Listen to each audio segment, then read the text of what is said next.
Welcome, everybody. Welcome back. This is our 7th session already in Signum Academy's Harry Potter and the Sorcerer's Stone camp. And I'm delighted to welcome everybody back to talk about Quidditch today. Again, we can't do Harry Potter without doing Quidditch, right? So we're doing Quidditch today, and we are going to talk about the Mirror of Erised, something pretty special in the magical world. Let me share my screen with you so you can see my slides. There it is. Okay, and let's remember a couple of things that we've been talking about over this camp.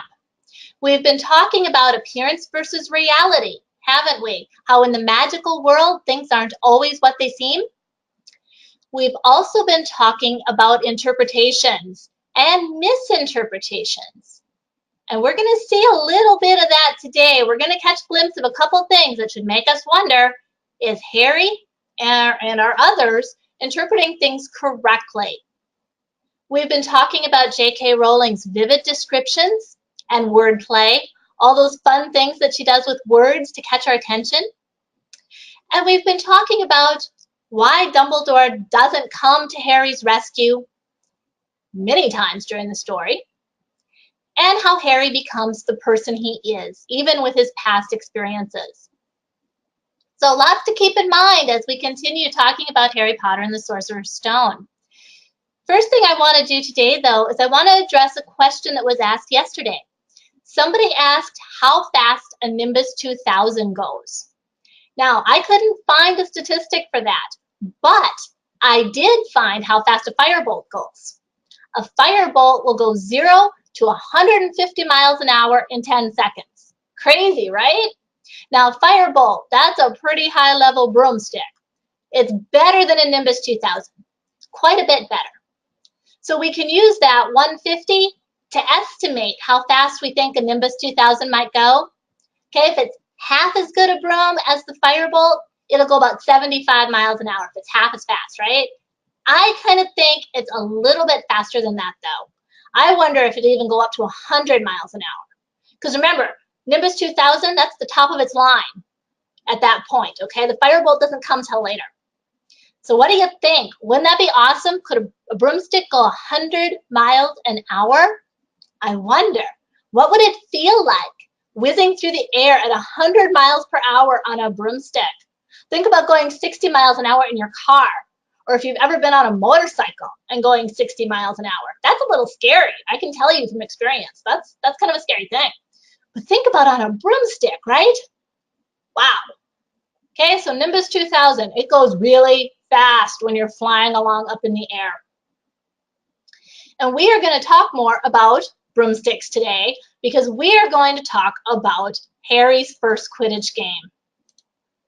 Now, Harry knows what's involved in playing Quidditch, and he has been practicing quite a bit with the team. Okay, he's training hard.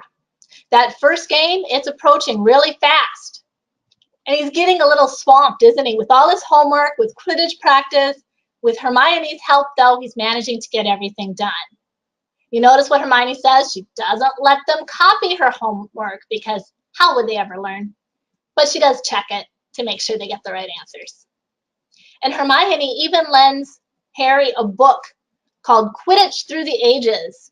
And we're lucky because JK Rowling has brought this book out that we can read too. Only Harry, he's learning what a dangerous sport Quidditch can be. And I think it's making him a little more nervous because look what he reads. Harry learned that there were 700 ways of committing a Quidditch foul, and that all of them happened during the World Cup match of 1473. That seekers were usually the smallest and fastest players, and that most serious Quidditch accidents seemed to happen to them. That although people rarely died playing Quidditch, referees had been known to vanish and turn up months later in the Sahara Desert. Kind of makes you wonder what happened there, doesn't it? How did that referee disappear? Okay, so this book, I wonder if it's helping Harry overcome his nerves about playing Quidditch for the first time. I think it would make me more nervous, wouldn't it you? But there's that many fouls in Quidditch and all of them can happen in one game, and that most accidents seem to happen to seekers. Notice how JK Rowling uses this, right? This is somewhat times called a foreshadowing. Think about that word a minute, foreshadowing. Shadow beforehand. We know that things are going to come in the story where Harry the Seeker is going to have some problems. So JK Rowling is setting this up ahead of time for us. She's foreshadowing, giving us a little hint, a little glimpse beforehand of what might be coming in the story. That's a really important technique that a lot of authors use to keep their readers on their toes, to get us thinking, oh boy, what's going to happen next? All these Quidditch fouls and all these things happening to Seekers, what's going to happen to Harry? So we get an idea that something odd, something maybe dangerous might happen during this Quidditch game that's coming up.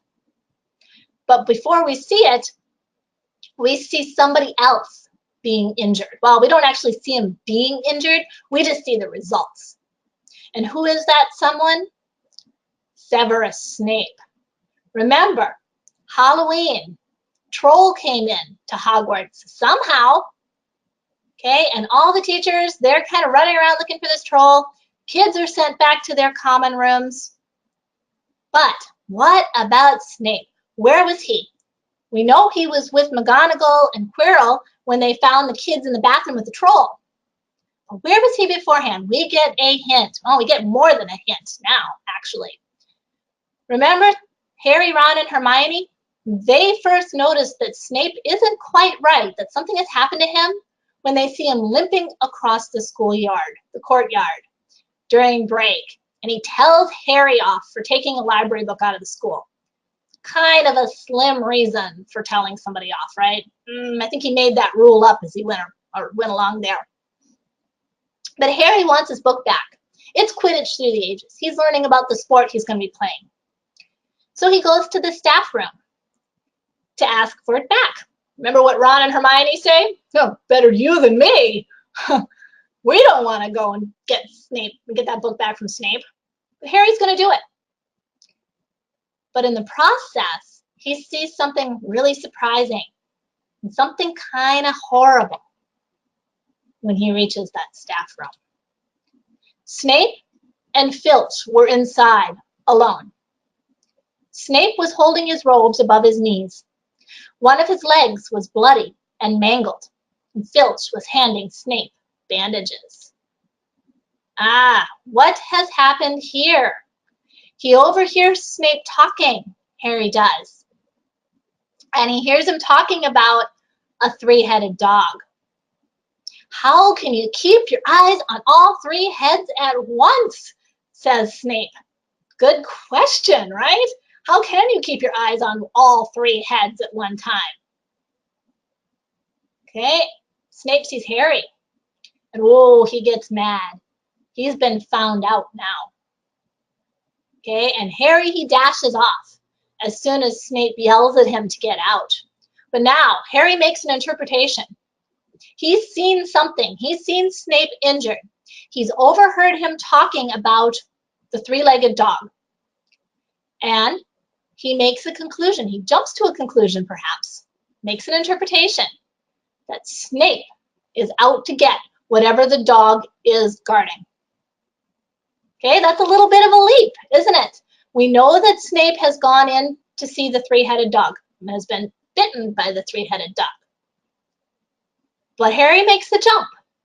Harry makes an interpretation. Well, Snape went in there. There must not be any other reason why he would go into that corridor. So he must be after whatever's under the trapdoor. There's his interpretation. Now, keep it in your minds and keep asking yourselves, is Harry right? We've talked about interpretations and misinterpretations. Which one do you think this is? If you've read to the end of the book, you know, and I suspect probably most of you have. Okay, but keep that in your brain. Harry's making an interpretation. He's seen some things, he's heard some things, he's drawing a conclusion based on that evidence. But is it the right conclusion? We shall see. Okay, this little passage, this little section also brings up another question. When I read that this time, I thought, well, you know, how come Snape has to bother about bandages and all this? How come his leg still looks like that? Couldn't he just use a potion or a spell and heal himself? Pretty good question, perhaps. Or go to Madame Pomfrey? Well, he might not do that, because then there's these questions about how did that happen? Okay, and we don't know the answer to that very much in this book. But I want to use it as a point to bring up that sometimes in the first couple books of the series, the author hasn't completely developed her world yet. She learns things about the wizarding world as she goes on too. The more JK Rowling writes, the more well-developed, more detailed her world gets. So in these first couple of books, we sometimes run into questions like that. Well, why doesn't Snape just use this potion or that spell to heal himself? Because the world isn't quite that developed yet. And we got to cut the author some slack.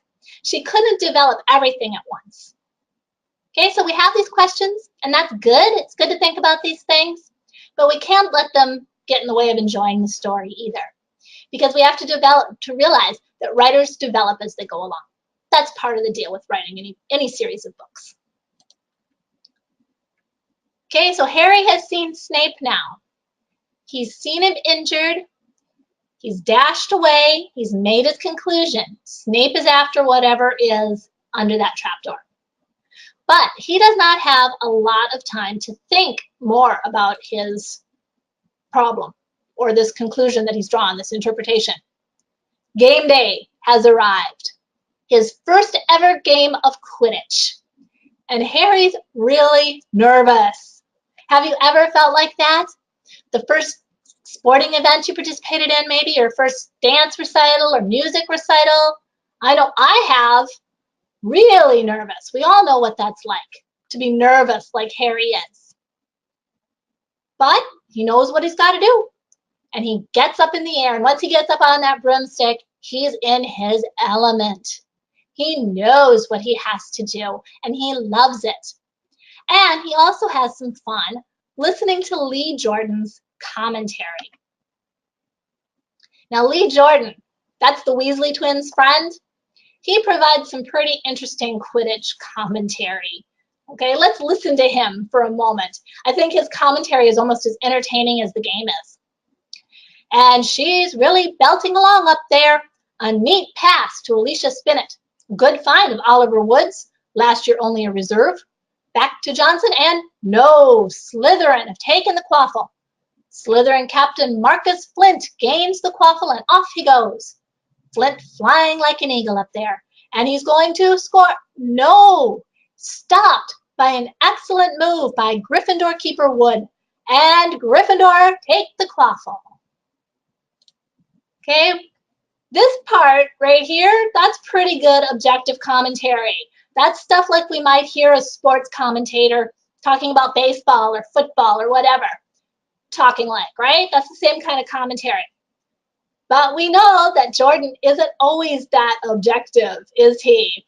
He throws in these little comments like Angelina Johnson being a very pretty girl, only to have McGonagall say, Jordan. She always has to watch him, you know. And when Slytherin fouls Gryffindor, Jordan makes absolutely no secret of his disgust. And Professor McGonagall has to get after him again. Okay, so think about the ways that Jordan's commentary is the same and different from other commentaries that we hear. That's sometimes what we do when we read books too. We do comparing and contrasting. What is the same about our experience in life or what we've read in another story? And what's different? That helps us understand better when we do that. Okay, the game goes on. Jordan continues his commentary. Harry, he's fouled by Marcus Flint. But after that happens, something very strange takes place. Very strange. Something happens to Harry's Nimbus 2000. Let's see. what happens? It was as though the broom was trying to buck him off.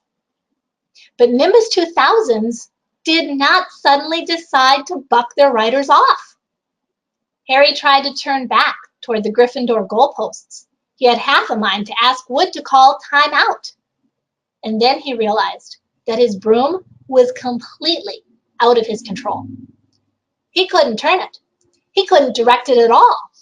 It was zigzagging through the air and every now and then making violent swishing movements that almost unseated him. Okay, so Harry is in a real pickle, isn't he? His broomstick is out of control. He's hanging on for dear life. The broom even rolls over, doesn't it? And Harry is dangling off this thing by one hand. Everybody in the stands is gasping and terrified. I mean, Harry looks like he's going to fall off this broom almost right away. And they're wondering what's going on. Ron and Hermione, they're terrified. Hagrid is sitting there. He says no kid could do this to a Nimbus 2000. This is dark magic. Something is going on here. Something that is not right. And then Hermione gets an idea. She grabs the binoculars and she's looking all over the stands. She has something in mind. And then she sees it.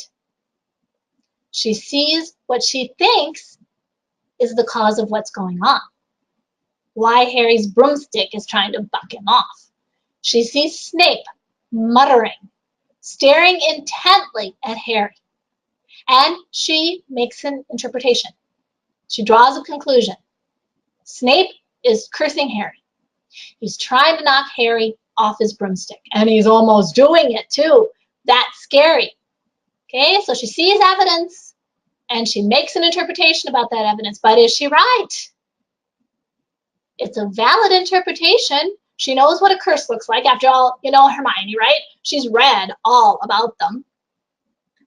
So she decides she's going to do something about this before Harry lands on the ground. Hermione had fought her way across to the stand where Snape stood and was now racing along the row behind him. She didn't even stop to say sorry as she knocked Professor Quirrell headfirst into the row in front. Reaching Snape, she crouched down, pulled out her wand, and whispered a few well-chosen words. Bright blue flames shot from her wand onto the hem of Snape's robes. It took perhaps 30 seconds for Snape to realize that he was on fire. A sudden yelp told her she had done her job. Okay, so Hermione makes an interpretation.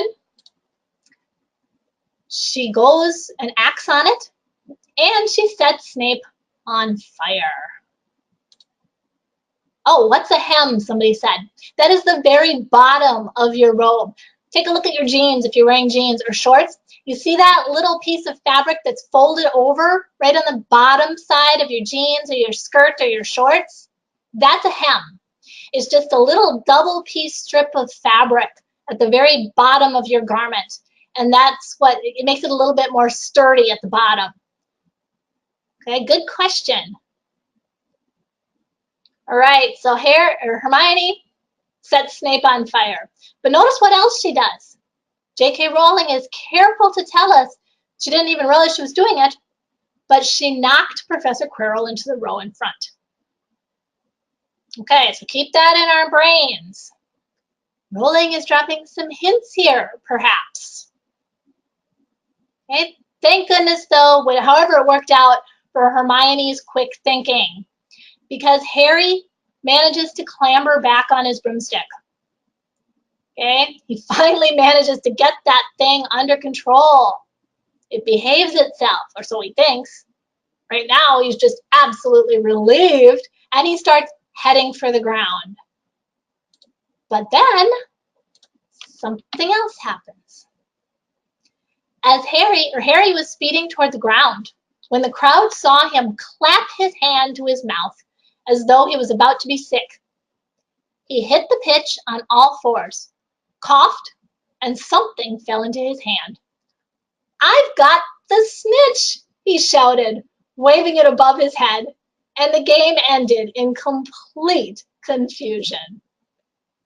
What a way to win a Quidditch game! He was just trying to get to the ground, and he almost swallowed the snitch. I mean, could we be any more perfect for Harry's first Quidditch game? How this turns out. Okay, so he does catch it. It's legitimate, no matter how much the Slytherins protest. Gryffindor wins the game.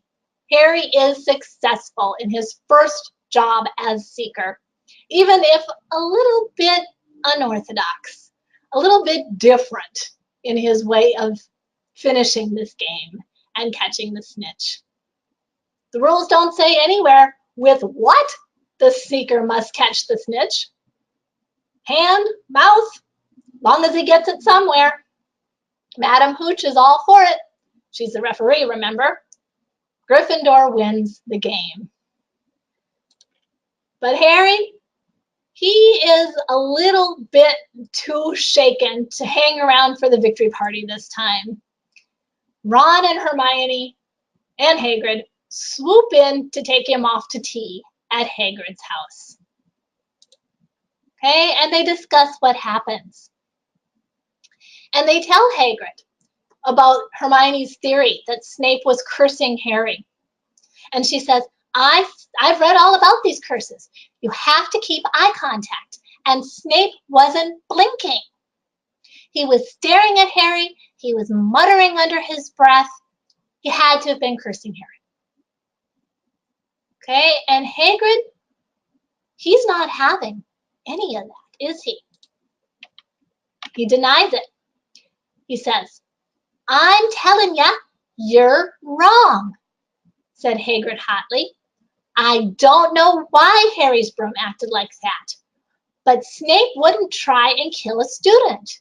Now listen to me, all three of you. You're meddling in things that don't concern you. It's dangerous. You forget that dog, and you forget what it's guarding. That's between Professor Dumbledore and Nicholas Flamel." Oops. Hagrid just spilled the beans, didn't he? The kids already know about the three-headed dog. Now, Hagrid can't even figure that out, right? He says, "How do you know about Fluffy?" Well, only Hagrid could name a dog like that, Fluffy.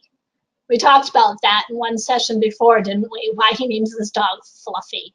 Typical Hagrid. Every monster to him is a nice, furry, cuddly pet, or at least potentially could be. But now, there's something else too. He spills the beans. He mentions a name. Nicholas Flamel. Who's Nicholas Flamel? Now the kids are more interested than ever. He didn't quell their curiosity. He didn't stop it. He just made it grow hotter. Whoops, right? That wasn't what he intended. Somebody's got a question for me here. Well, no, maybe not. Okay, if you do, just go ahead and type in the question box. We'll take them as they come in. Okay, so we end this chapter of Harry's first Quidditch match with another piece of the puzzle. JK Rowling has been giving us little hints, little tips all the way along. And now she's given us one more piece. Nicholas Flamel. Is that name familiar to you? It is to Harry. He keeps thinking, I remember hearing that somewhere. Where was I hearing that?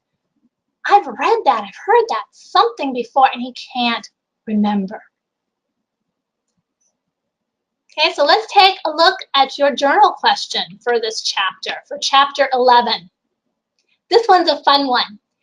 Make up a cheer for your Quidditch team. We talked about which house you were in or which house you wanted to belong to. So think about your house and your Quidditch team and make up a cheer. Remember the different roles that the players play. Remember how players score, and remember how the game ends with the seeker catching the snitch. And see if you can make up a cheer to cheer your team on. Really get creative and enjoy yourself. This is a time for you to do a little bit of creative writing.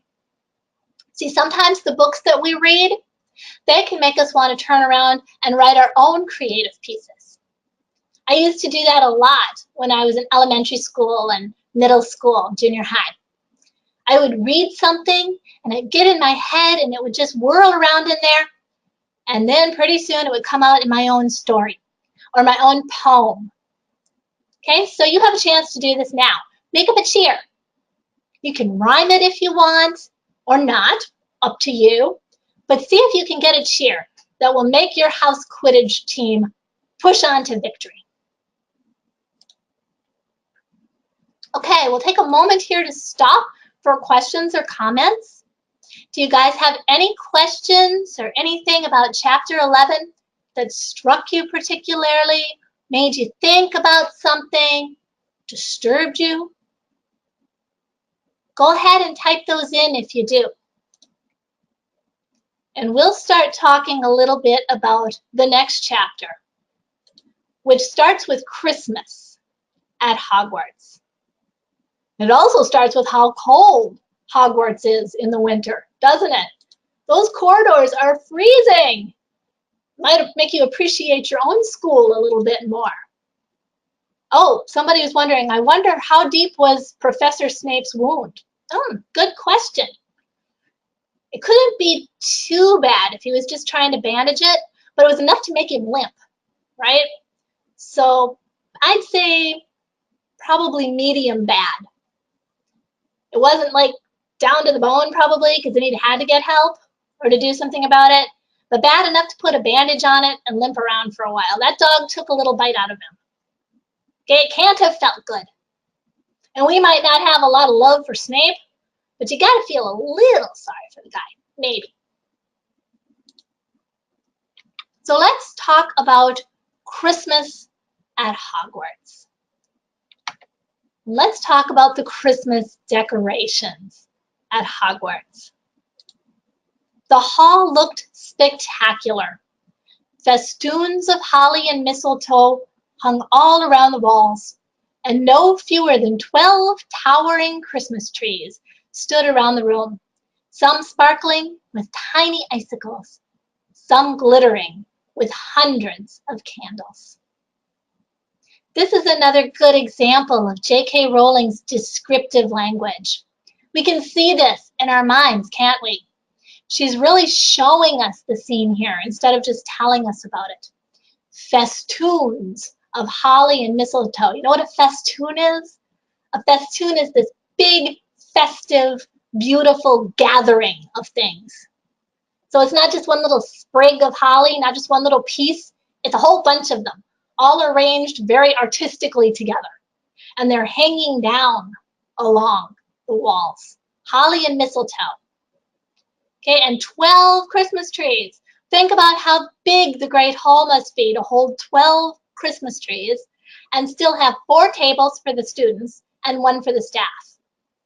That sets a different picture in our mind. You know, maybe we were thinking about the hall as big, but maybe not huge.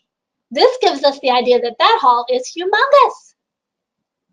Okay, and they're sparkling with tiny icicles and glittering with hundreds of candles. We think about the Christmas lights we might put on our own Christmas trees. But back in the days before they had electricity, people really did use candles on Christmas trees. They had these special clips that they would put on the Christmas tree, and they would hold a little tiny miniature candle in there. And they would only light them for a very short time because that's a fire danger, right? So the Christmas tree wasn't lit up all the time. But it did have lights, candles. Now in the wizarding world, we didn't have to worry quite so much about candles setting things on fire. So these trees in the Great Hall could glitter all the time, and we knew that would be okay. And Harry and Ron and Hermione, they're enjoying all this beauty of Hogwarts Christmas. Oh, I wonder if Santa exists in the wizarding world. I don't know. We don't hear anything about Santa, do we? We hear people getting presents, but they're from friends and family mostly. So we don't really have any evidence to tell us if wizarding families, wizarding parents told their kids about Santa Claus. We just don't know. That's something maybe you can fill in with your own imagination. Would a wizarding mother or father tell about Santa Claus? You think about it and see if you can decide whether or not that would happen. Or would they have another person or another being that they would use instead of Santa Claus? See if you can get creative and think what a wizarding family would tell its children at Christmas time. A spot for your own imagination there. Okay, so Harry and Ron and Hermione, they're taken up by all these Christmas decorations. They love them. But even though it's Christmas, they continue in their search. And they're searching for someone, Nicholas Flamel. He's a mystery. The problem is, he's just nowhere. No matter how hard they search, they can't find Nicholas Flamel. They had indeed been searching books for Flamel's name ever since Hagrid had let it slip. Because how else were they going to find out what Snape was trying to steal? The trouble was, it was very hard to know where to begin, not knowing what Flamel might have done to get himself into a book. Okay, so they look at all kinds of books. He's not in anything like great wizards of the 20th century, notable magical names of our time, important modern magical discoveries, a study of recent developments in wizardry. What's the common theme of all these books that they're looking at? What's the common denominator? Somebody write in and tell me what all these books have in common. Great wizards of the 20th century, notable magical names of our time, important modern magical discoveries, a study of recent developments in wizardry. What's the common denominator? What are all these books about? Somebody's got it, I think. Yeah, they're new. They're not old. They're about famous wizards too, but modern ones. New developments in the wizarding world. Does that give us a hint? Nicholas Flamel doesn't show up in any of those. So if he's not modern, if he's not new, he must be, something older. But the kids don't think of that, at least not yet. They feel overwhelmed as it is. Think about the Hogwarts library for a minute. Just close your eyes and imagine all those books, tens of thousands of books, thousands of shelves, hundreds of narrow rows. It's a place to get lost in. It's a place where there's knowledge about just about everything stored in there somewhere. You might be picturing the library as it's portrayed in the movies, which is very appealing. Okay, and the kids, they're not even sure where to start, much less how to get through all those books to figure out who Nicholas Flamel is. No luck. They've kind of come to a standstill right before the holidays, but they keep trying. During their breaks, they head to the library. Now that's Hermione's thing, right? She loves to do that. But now Harry and Ron are too. Think about all the interesting things they might learn along the way, in spite of themselves, as they're hunting for Nicholas Flamel. But then the holidays get there. Hermione goes home for the holidays this year. And Harry and Ron, they have other things to occupy their minds. Because Ron is teaching Harry wizarding chess. Now, wizarding chess, that's something different. Ron also started teaching Harry wizard chess. This was exactly like Muggle chess, except that the figures were alive, which made it a lot like directing troops in battle. Ron's set was very old and battered, Like everything else he owned, it had once belonged to someone else in his family, in this case his grandfather. However, old chessmen weren't a drawback at all. Ron knew them so well, he never had trouble getting them to do what he wanted. Somebody loves to play chess. Good.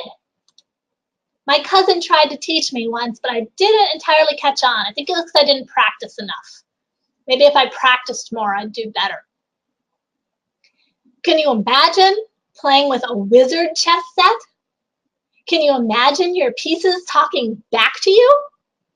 Think about that.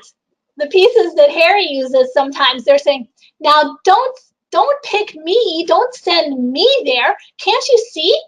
Go send him. We can afford to lose him. There's even rivalries among the chess pieces. And Harry, he's not real great yet, is he?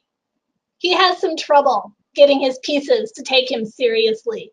They don't want to do what he wants them to do. Can you imagine your own chess set giving you snarky advice? Wouldn't that be interesting? I don't think any of us have ever played a game of chess where our pieces talked back. But Harry does. And he likes it too, even if it's a tough thing. He's willing to keep working. He's willing to keep trying, even if his pieces smart off to him. Okay, so during the holidays, Ron and Harry, they're busy playing chess, and they're busy anticipating Christmas at Hogwarts. Now, Christmas at Hogwarts, it more than lives up to Harry's expectations. He's thinking, okay, I'm with people I like here. I'm with friends. We're going to have a feast. Awesome. Going to enjoy the food, going to enjoy the fun. But he gets more. He gets presents.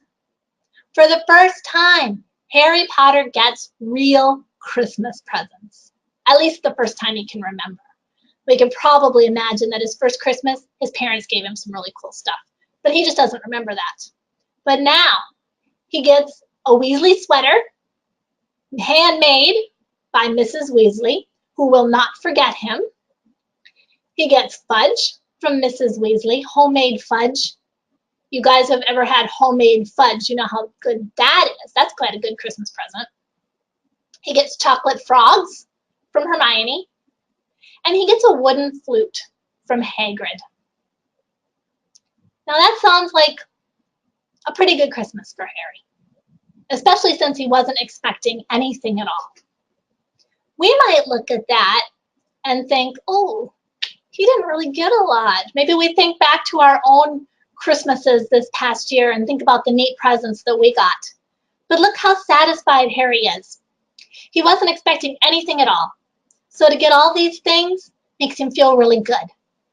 It makes him think that people care enough about him now to give him real presents. Something with meaning. Something Mrs. Weasley made herself. That's an extra special kind of present, isn't it? When somebody makes you something and they take all the time, they put in all the effort to make this thing just for you, this unique, one-of-a-kind thing that only you have. That's a pretty special present. And who wouldn't like fudge and the chocolate frogs? And this little wooden flute. Hagrid made that himself too. But there's something else. Harry notices another present. Something mysterious. Something special. And it's an invisibility cloak. Harry picked the shining, silvery cloth off the floor. It was strange to the touch, like water woven into material. He swings the cloak over him. Harry looked down at his feet, but they were gone. He dashed to the mirror. Sure enough, his reflection looked back at him. Just his head suspended in midair, his body completely invisible. He pulled the cloak over his head, and his reflection vanished completely. What do you think an invisibility cloak is made out of? Isn't this a strange description? Like water woven into material. what would that feel like? Not wet necessarily, but think of how water shines and glistens and moves and feels smooth to our touch sometimes. So this cloak feels like water woven into material. The book doesn't tell us what it's made of, but it's something Harry has never experienced or touched before. Okay, and this brings us to the question, what would you do if you had an invisibility cloak? Oh my, that's a question and a half, isn't it? What would you do if nobody could see you? Maybe some of your parents might think it's a really good thing we don't have invisibility cloaks, right? Because they're thinking about the mischief you might get in. And Harry, he's thinking about that too. What am I going to do with this invisibility cloak? But Christmas gets in the way first, as much as Christmas could ever get in the way. And Christmas at Hogwarts, well, another feast, of course. 100 fat roast turkeys, mountains of potatoes, tureens of peas, thick gravy, cranberry sauce, Christmas puddings, and the wizarding crackers. Do you guys know what crackers are? They aren't very popular in the US. I see them in stores once in a while, but crackers are long, thin tubes, and they've got little kind of puffy ends there of tissue paper. And what you do is two people take hold of the cracker and they pull. They take hold of those fuzzy, fluffy ends and they pull, and the cracker makes a snap. And there's a prize inside, and usually a hat, maybe a little bit of a joke, something like that. Okay, crackers are a British tradition, but these crackers, wizarding crackers, these are something special. These fantastic crackers were nothing like the feeble muggle ones the Dursleys usually bought with their little plastic toys and their flimsy paper hats.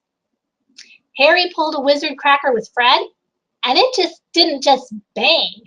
It went off like a blast, with a blast like a cannon, and engulfed them all in a cloud of blue smoke, while from the inside exploded a Rear Admiral's hat and several live white mice. Look at the contrast, right? These aren't little plastic toys or little paper hats. This is a Rear Admiral's hat, a Navy hat, and several live white mice. And Harry, he gets to pull several Christmas crackers, and he ends up with some non-explodable luminous balloons, a pack of grow your own warts kit, and a brand new wizard chess set, all of his own. He can finally train his own chess pieces. Maybe they'll start to trust him. Before, I think he was using a set that Percy lent him, or Seamus, one or the other. I think Seamus.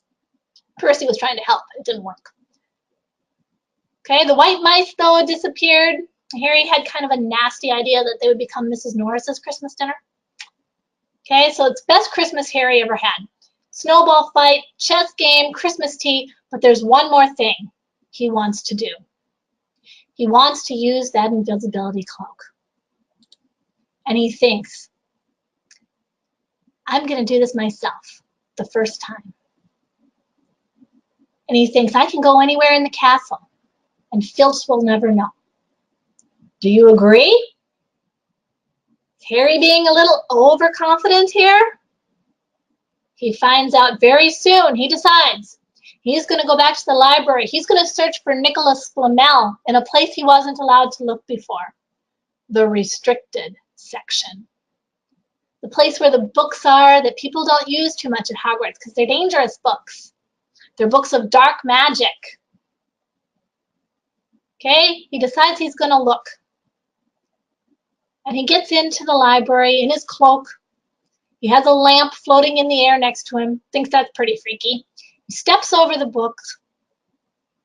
And he starts getting very, very uncomfortable when he looks at those books. They're peeling, faded gold letters, spelled words and languages Harry couldn't understand. Some had no title at all. One book had a dark stain on it that looked horribly like blood. The hairs on the back of Harry's neck prickled. Maybe he was imagining it, maybe not. But he thought a faint whispering was coming from the books, as though they knew someone was there who shouldn't be. He pulls one off the shelf at random, and he opens it up, and it screams, a piercing, blood-curdling shriek that goes on and on and on and on. Now, how many of you would expect a book to scream at you when you pulled it off the shelf? I know I wouldn't. That would scare any of us, wouldn't it? And Harry knows he's in trouble now. That idea that he had, that Filch would never be able to tell where he was in the castle if he had that cloak on, wrong. He forgot about the things that were around him. He might be invisible, but he sure can affect the environment around him. So Harry dashes off, and he gets lost. Filch is right behind him. Snape is right on his heels. He squeezes into a room, an empty classroom by the look of it, and he turns to see the mirror. It was a magnificent mirror, as high as the ceiling, with an ornate gold frame, standing on 2 clawed feet. There was an inscription carved around the top. Eresed stra eru oit ube kafru oit on wosi. Can you crack the code? Do you know what that says? In your program packets that your organizers and your parents have for you, you have an activity in there about cracking the code on the mirror of Erised and learning how to write messages in your own code. You can use this to write messages to your friends. See if they can crack the codes. What is the secret, by the way? Does anybody know? Somebody write in if you do. What's the secret to this code? What does this say? Anybody know?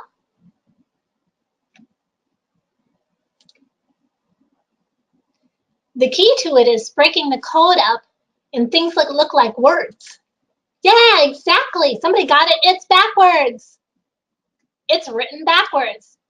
What it says backwards, remember this is a mirror, right? So when you hold up a piece of text, a piece of writing to a mirror, it shows backwards.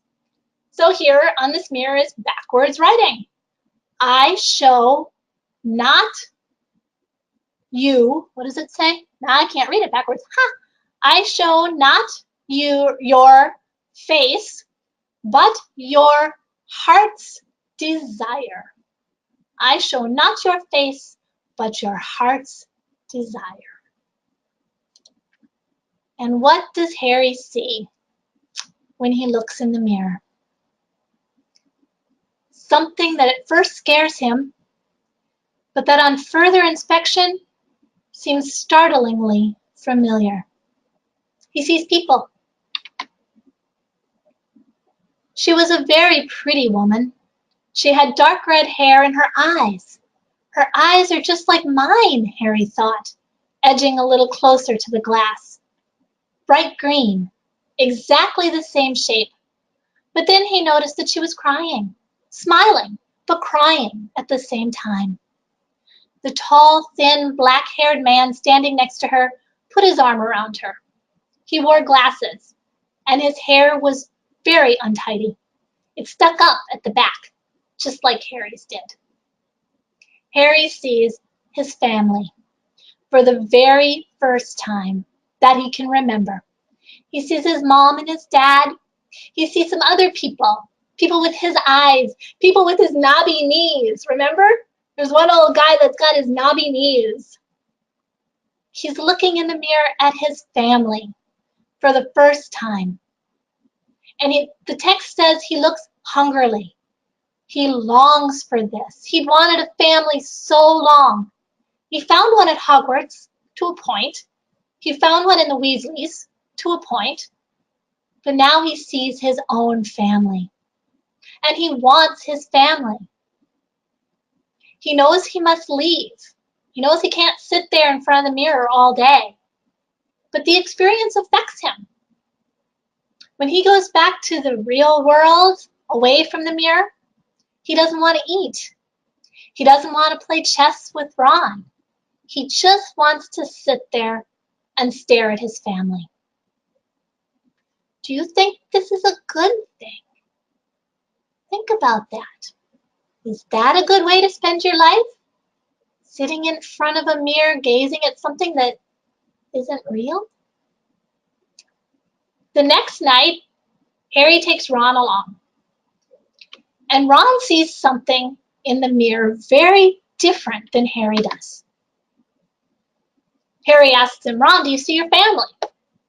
And Ron responds, no, I'm alone, but I'm different. I look older, and I'm head boy. I'm wearing the badge like Bill used to, and I'm holding the Quidditch cup, or holding the house cup, excuse me, and the Quidditch cup. I'm Quidditch captain too. Now Ron's version of his vision in the mirror, that's really different, isn't it? Harry sees his family. Ron sees himself, grown up, with all these honors. He's like his brothers, only he's a little better than his brothers. Okay, so look at how the desires of these two boys show up in the mirror differently. Okay, Dumbledore, of course, has an explanation for this. Now, Ron, he likes what he sees in the mirror, but he also has an idea that something's wrong here. He doesn't like how that mirror is making Harry act, and he tells Harry, don't go back. Leave that mirror alone. Don't mess with that thing anymore. It's not good for you. It's making you obsessed. But Harry wants to see his family. And he wants to sit in front of that mirror all night long and look at his family. But this time, the classroom isn't empty when he gets there. Dumbledore has been watching. Apparently, he doesn't need a cloak to make him invisible.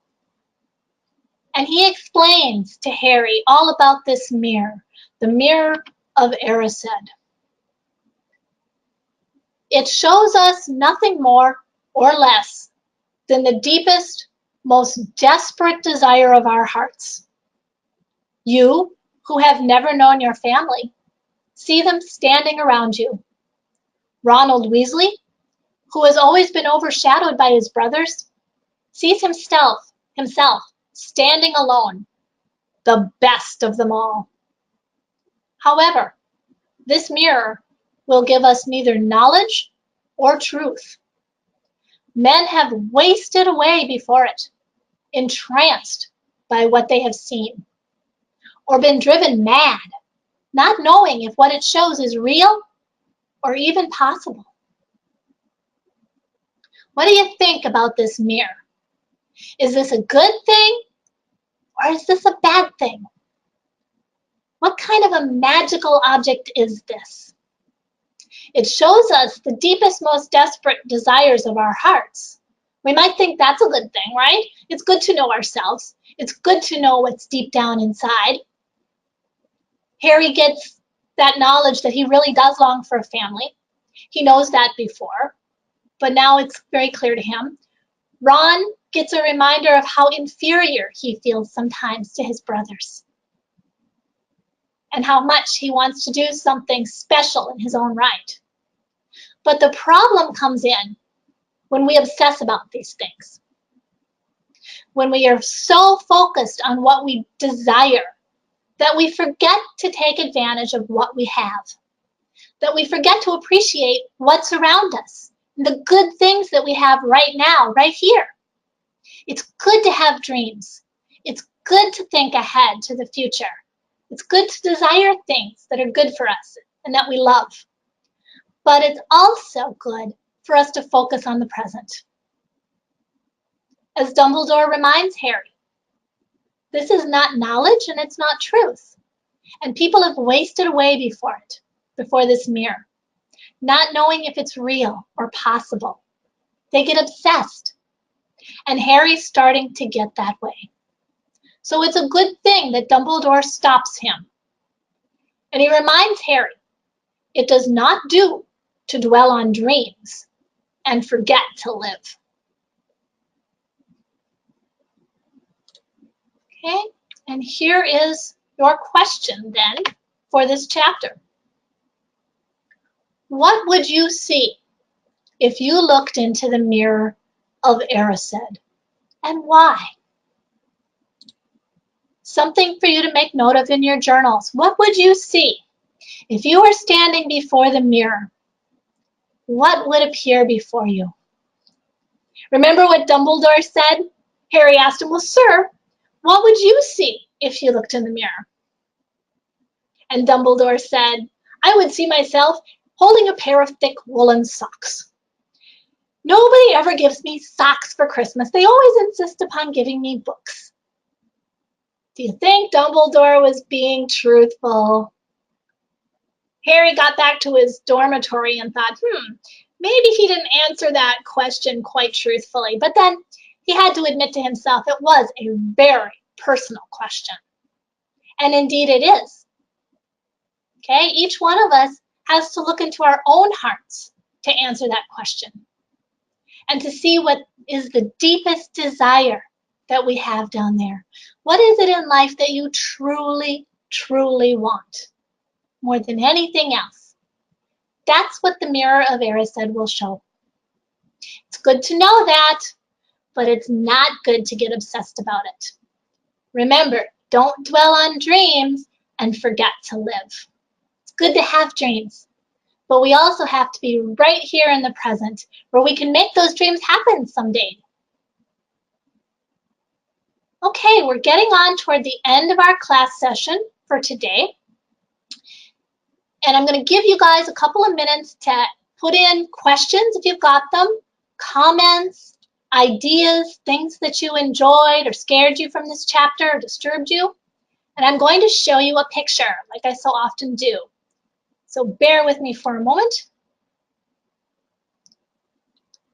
There it is. There is Harry standing before the mirror of Erised. This comes from Pottermore. Okay, and you can see there, kind of, the writing across the top of the mirror. You can see the unused classroom, all the chairs and desks. And you can see how big the mirror is. It's quite large. Harry looks pretty small by comparison. Okay, so do you have questions or comments from chapters 11 and 12 that we talked about today, or anything in the wizarding world? Next time, we are going to talk about Nicholas Flamel. We are going to learn who this Nicholas Flamel is. Okay, they're finally going to find him. And we are going to talk about Hagrid's new pet. He already has Fluffy, but he decides he's going to adopt someone else. So we will meet Hagrid's new pet next time. Somebody's got a question. Oh, how much magic is Hagrid allowed to do? Good question. Now we know Hagrid was expelled from Hogwarts. They snapped his wand in half. And he's not usually allowed to do magic. Now he makes it sound like he's not really allowed to do magic at all. Because remember what Mr. Ollivander asks him? Hagrid says, I still have the pieces of my wand. And Mr. Ollivander looks at him and says, but you don't use them, do you? And Hagrid says, no, no, no, no. But we know he does. So technically, except on very special occasions, like going to get Harry, he's not allowed to use magic at all. He can use magic on special things, special Hogwarts business, like going to get Harry. Remember, he flew to the island? But he always said to Harry, now don't mention this at Hogwarts when he does something by magic. So that's a good question. He's not, except on special occasions. All right. Well, we're going to close our session for today, and we will be back tomorrow to talk more about Harry Potter and the Sorcerer's Stone. So I want to thank you all for joining us today at Signum Academy's Harry Potter and the Sorcerer's Stone Summer Camp, and we will see all you magical people next time.